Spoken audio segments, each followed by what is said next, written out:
এই যে আসছে এগুলো অনেক সময় পরে আসছে। আসো সমমাত্রিক প্রতিসম, দূরে দূরে লিখি, প্রতিসম, আরেকটা আছে চক্রক্রমিক।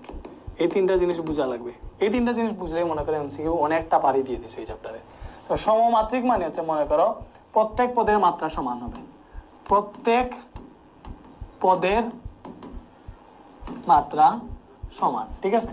সমমাত্রিক বহুপদীর জন্য প্রত্যেক পদের মাত্রা সমান। মনে করো এরকম আছে আমাদের 2x square plus xy plus y square. So এটার প্রত্যেক পদের মাত্রা সমান আছে কিনা দেখো।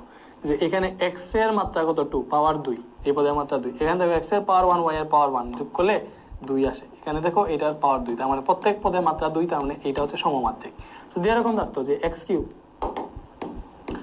Cube plus x square y square plus y cube, তাহলে দেখো এই পদের মাত্রা কত, এই পদের মাত্রা 3, এই পদের 2 আর 2 4, হ্যাঁ এই পদের মাত্রা হচ্ছে আবার 3, তার মানে এই প্রত্যেক পদের মাত্রা সমান না, এটা সমমাত্রিক বহুপদী না। তার মানে বুঝছি আমরা সমমাত্রিক বহুপদী কোনটা। সমমাত্রিক যদি বুঝতে চাই তাহলে প্রত্যেক পদের মাত্রা সমান, প্রত্যেক পদের মাত্রা সমান কোনটাতে আছে দেখো, এটাতে মাত্রা কত আমরা যদি দেখি, এটাতে মাত্রা হচ্ছে 2, ঠিক আছে, এটাতে হচ্ছে 1 মাত্রা, x এর উপর 1 আছে, পাওয়ার শুধু হিসাব হয়। আর এই পদে কোনো মাত্রাই নেই, এই পদে x এর পাওয়ার 0। এই পদেও দেখো এখানে x এর পাওয়ার 0, এটা হবে না, এটা হবে না, ঠিক আছে।